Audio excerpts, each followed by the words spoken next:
दोस्तों नमस्कार। मैं आचार्य दीपक आप सबका विवेकानंद गुरुकुल फ़तेहाबाद में हार्दिक अभिनंदन करता हूं।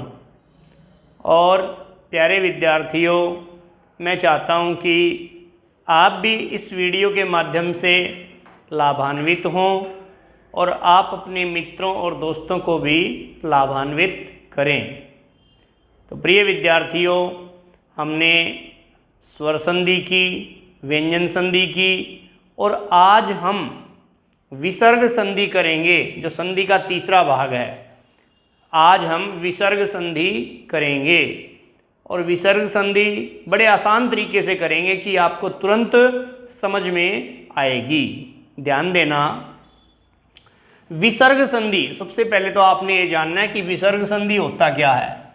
अब क्या है, जमा से पहले विसर्ग है, जमा से पहले विसर्ग है और जमा के बाद स्वर हो या व्यंजन हो। जमा के बाद स्वर हो या व्यंजन हो, यानी जमा से पहले विसर्ग हो और जमा के बाद स्वर या व्यंजन हो तो वहां विसर्ग संधि होती है। अब पहला नियम हम करते हैं। नियम नंबर 1, क्या नियम है? पहला नियम ये है कि जो विसर्ग होता है, जो खड़े दो बिंदु होते हैं, इन दो बिंदुओं को, इन विसर्गों को ओ कब होता है? विसर्गों को, ये जो विसर्ग हैं, इनको ओ कब होता है, ये नियम हम करेंगे। तो जमा से पहले आपको विसर्ग मिलेंगे और जमा के बाद में आपको अ मिलेगा और विसर्गों से पहले भी आपको अ मिलेगा। क्या मिलेगा? अ। जमा से पहले आपको विसर्ग मिलेंगे और विसर्गों से भी पहले आपको अ मिलेगा और जमा के बाद भी आपको ऐसी स्थिति मिले तो आपने क्या करना है? आपने विसर्गों को ओ कर देना है। विसर्गों को क्या कर देना है? ओ कर देना है। और ये जो अ है, इसको पूर्व रूप कर देना है। इसको क्या कर देना है? पूर्व रूप। अब हिंदी में ऐसा देखने को नहीं मिलता कि पूर्व रूप करके, मैंने 1-2 पुस्तकें देखी हैं, क्योंकि संस्कृत जो है, पाणिनि व्याकरण है, वो सर्वश्रेष्ठ व्याकरण है। और प्यारे विद्यार्थियों, गहनता से बातें समझी हुई हो तो आपके कोई अड़चन नहीं आएगी। गलत क्या है और ठीक क्या है, इसका आप अंदाजा लगा सकेंगे। जैसे कोई उदाहरण करते हैं, उदाहरण के माध्यम से आप इस नियम को समझेंगे। उदाहरण है, मनः प्लस अनुकूल। अब देखिए आप, जमा से पहले विसर्ग है, जमा से पहले विसर्ग है अपने नियम के अंदर, और विसर्गों से पहले न है और न में क्या है? अ है। ये भी नियम घट रहा है। और जमा के बाद अ, जमा के बाद तो विसर्गों को तो ओ हो जाएगा। विसर्गों को क्या हो जाएगा? ओ हो जाएगा। और जो विसर्ग के बाद ए है, उसको ए का पूर्व रूप हो जाएगा। तो क्या बनेगा?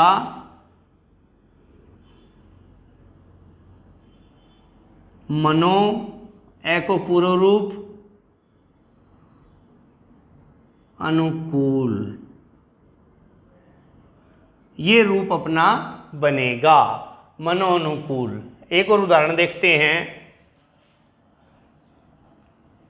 मनः प्लस अभिलाषा,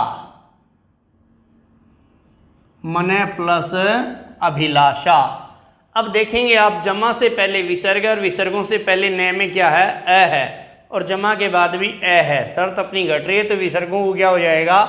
ओ हो जाएगा। क्या बनेगा? मनो, और यहां ए को पूर्व रूप, मनो अभिलाषा। तीसरा उदाहरण मनः प्लस अनुभूति। वही सेम प्रक्रिया एज इट इज, ज्यों का त्यों। विसर्गों को ओ, क्योंकि जमा से पहले विसर्ग इनको ओ हो जाएगा और विसर्गों से पहले अ है न में, तो विसर्गों को ओ, और जमा से परे यानी बाद में अ है तो इस ए का पूर्व रूप क्या हो जाएगा?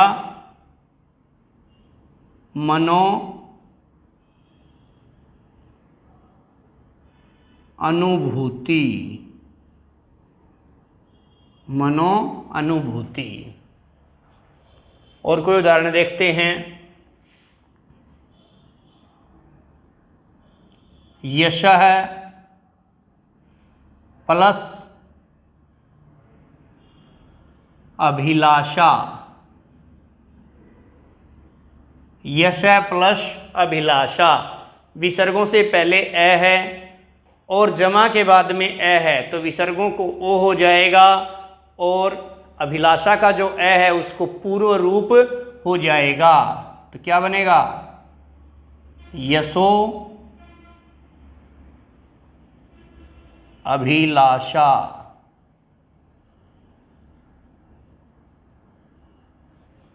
आपको समझ में आया होगा। नियम दोबारा देखो। जमा से पहले विसर्ग हो और विसर्गों से पहले ए हो और जमा के बाद भी ए हो तो विसर्गों को ओ हो जाएगा, और जमा के बाद वाला जो अ है उसको अ को पूर्व रूप हो जाएगा। पूर्व रूप क्या होता है? ए का पूर्व रूप, ए का पूर्व रूप क्या होता है? ये चिन्ह होता है एस, जो अंग्रेजी में एक अक्षर होता है एस। क्या होता है? एश। तो ये एश है। ओके, इस प्रकार से और भी कुछ उदाहरण करते हैं, 5-4 उदाहरण और करते हैं ताकि आपको और अच्छे से समझ में आ जाए।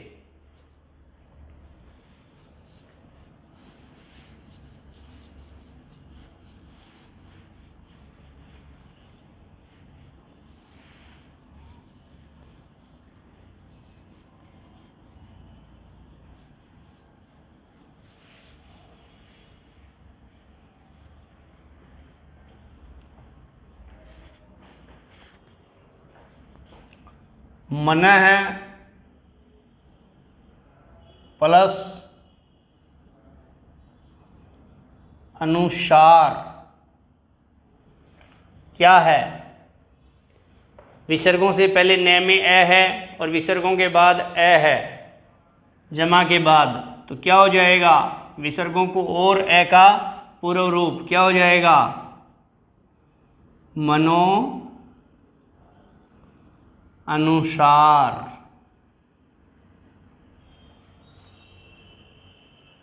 यश प्लस अर्जन।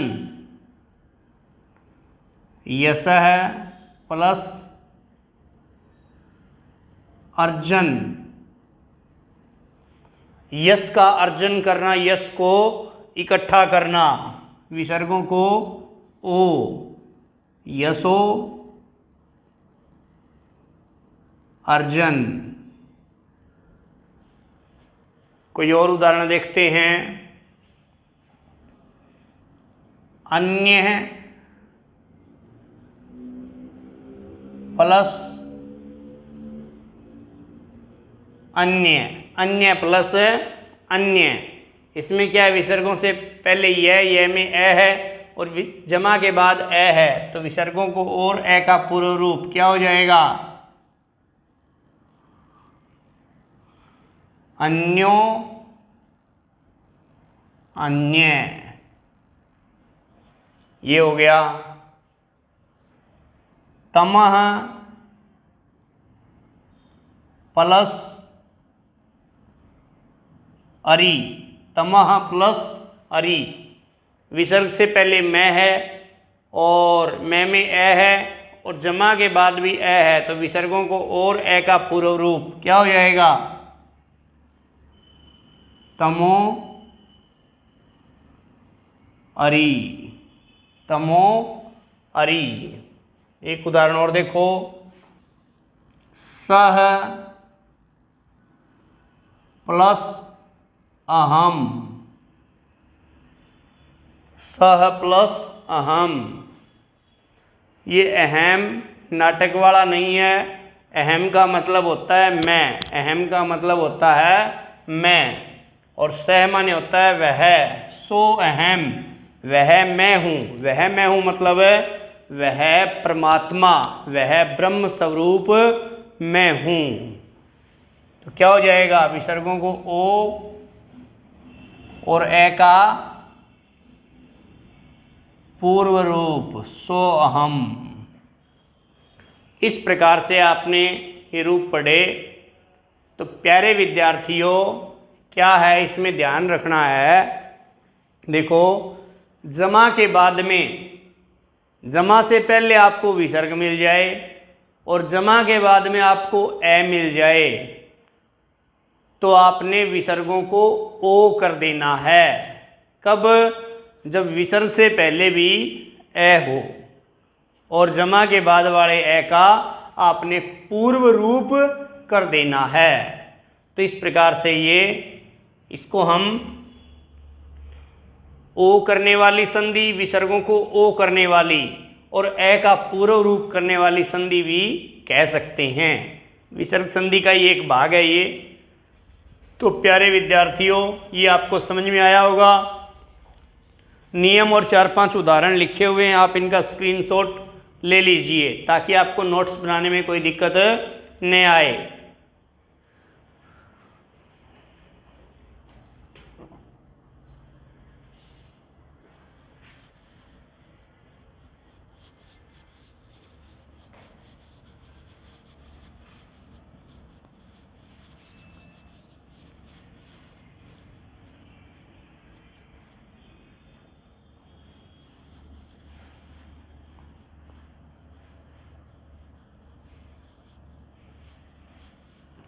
हाँ, अब विसर्ग को ही ओ हो जाए, विसर्ग को ही ओ हो जाए, ऐसा दूसरा भाग है कि विसर्ग है उसको हम क्या करेंगे, ओ कर देंगे।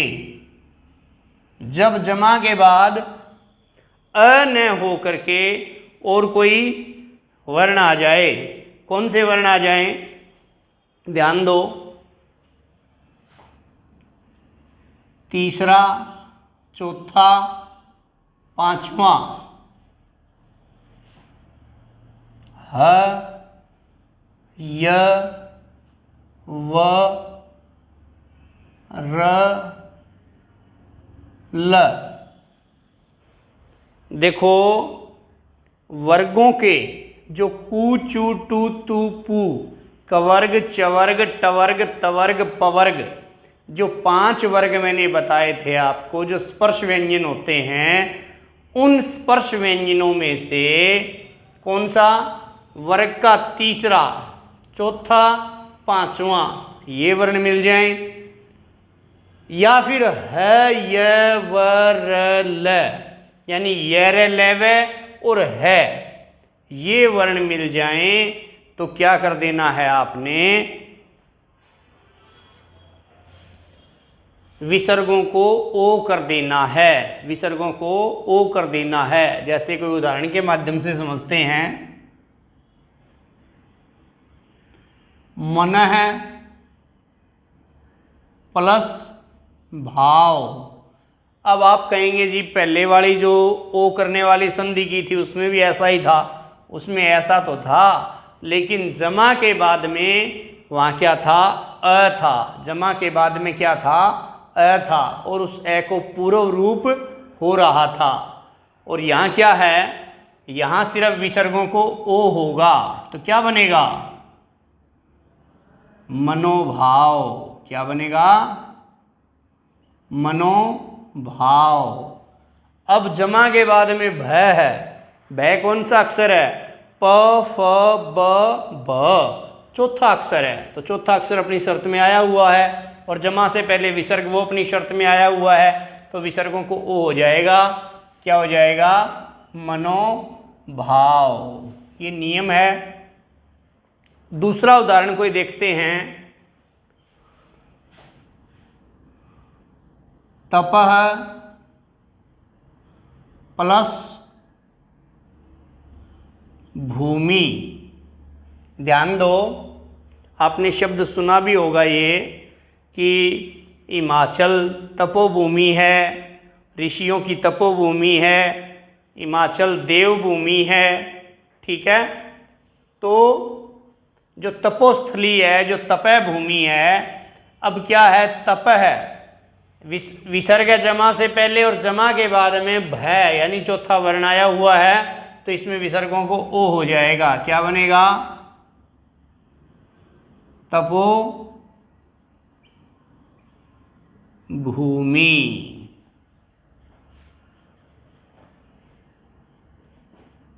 अगला उदाहरण, अध प्लस लिखित। अध प्लस लिखित, तो यहाँ क्या है? जमा से पहले विसर्ग और जमा के बाद में ल।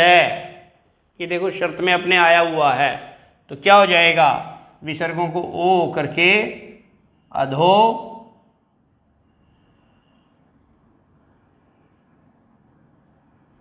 लिखित। क्या बन गया? अधो लिखित। अगला उदाहरण देखिए, नभ प्लस मंडल। अब देखो यहां जमा से पहले विसर्ग है और जमा के बाद में म है, तो मैं कौन सा वर्ण है? पवर्ग। प फ ब ब म, यानी कौन सा वर्ण है? पांचवा वर्ण है मैं। तो क्या हो जाएगा? विसर्गों को ओ, तो क्या हो जाएगा? नभो मंडल। क्या हो जाएगा? नभो मंडल।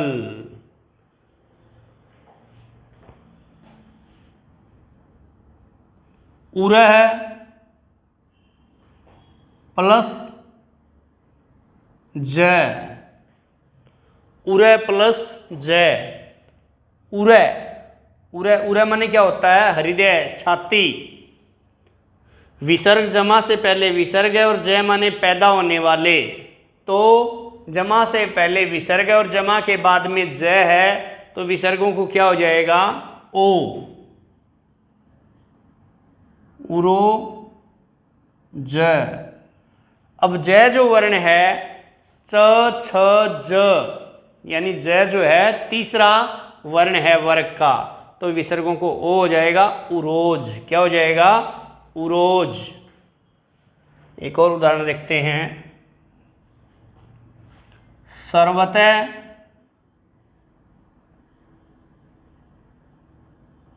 प्लस मुखी। सर्वतः प्लस मुखी। अब विसर्गों को ओ हो जाएगा, क्योंकि जमा के बाद में प फ ब ब म पांचवा वर्ण आया हुआ है, जो अपनी शर्त में दिया हुआ है पांचवा वर्ण। तो क्या हो जाएगा? सर्वतो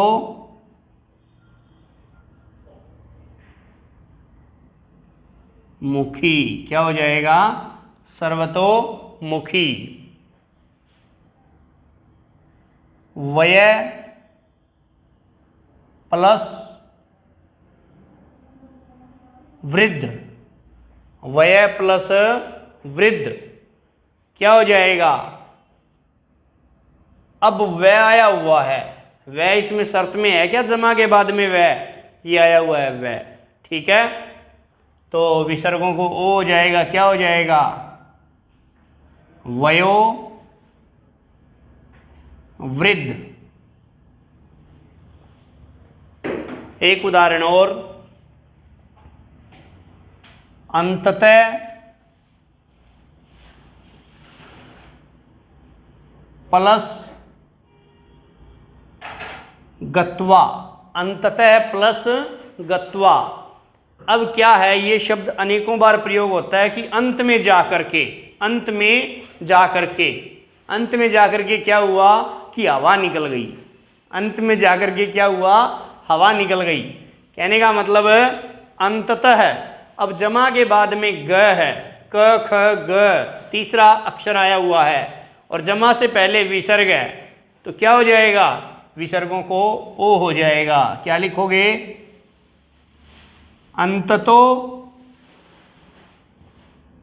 गत्वा, अंततो गत्वा। आया समझ में?